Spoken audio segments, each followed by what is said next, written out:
samantala, makakausap po natin si Secretary Herminio Sonny Coloma Jr. Siya po ang Presidential Communications Operation. Secretary Coloma, magandang umaga po. Magandang umaga, Rhea. Good morning, Rhea. Secretary Coloma, pinag-uusapan po na bukas ay magkakaroon ho ng grace period para po sa ating mga government employees dahil inaasahan na marami daw pong malilate.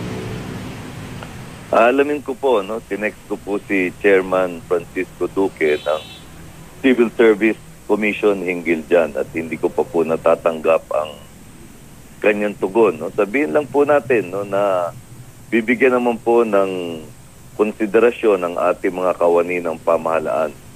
Speaking for myself, halimbawa po sa yung mga empleyado sa aking tanggapan, kung sila po ay apektado niyan, naunawaan naman po namin na maaari silang mahuli o dapat may adjust yung kanilang working schedule. Yes. Ito hong panukalang 4-day work week. Gaano ho ka-posible na maganap po ito, Secretary? Kailangan po magkaisa ang mga employers at ang mga empleyado. Pwede rin naman po nilang gawing voluntaryo yan.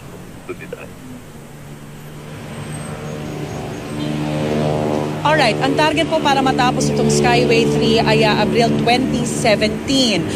Pwede niyo pong kausapin yung ating pong mga kababayan. Anong klaseng pagtitiis, pagpasensya ang kailangan muna nilang gawin for the next 3 years para ho maramdaman naman yung sinasabing kaginhawaan na maidudulot nito, Secretary? Nananawagan po ang ating Pangulo sa ating mga mamamayan na bigyan lang po ng pasensya at pag-unawa ang sitwasyon na kinakaharap natin. Batid naman natin mula sa mga nakaraang karanasan na bagamat magkakaroon ng inconvenience habang panahon ng konstruksyon, malaki namang ginhawa ang itutulot ng proyektong ito. Naalala ko, Rhea, noong nagkasabay pa yung pagpapagawa ng Skyway sa South Luzon Expressway at yung C5 na patungong Quezon City.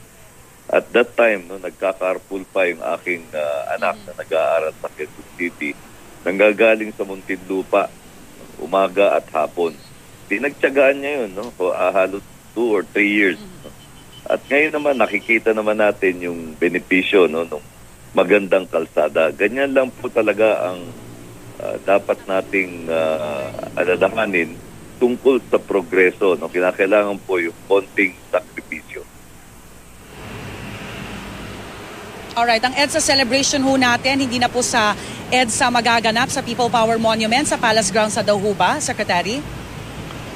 Yung mismong sa araw ng February 25, ika-28 anibersaryo ng EDSA, ang mga programa ay idaraos sa Malacanang Palace Grounds, Rhea. Ngunit sa February 24, meron ding programa doon sa EDSA People Power Shrine sa Quezon City. Alright, so mga konting pagbabago at syempre matinding sakripisyo para sa lahat para ma-experience po natin itong kaginhawaan na sinasabing maibibigay sa atin ng Skyway 3. Secretary Coloma, maraming salamat po at magandang umaga.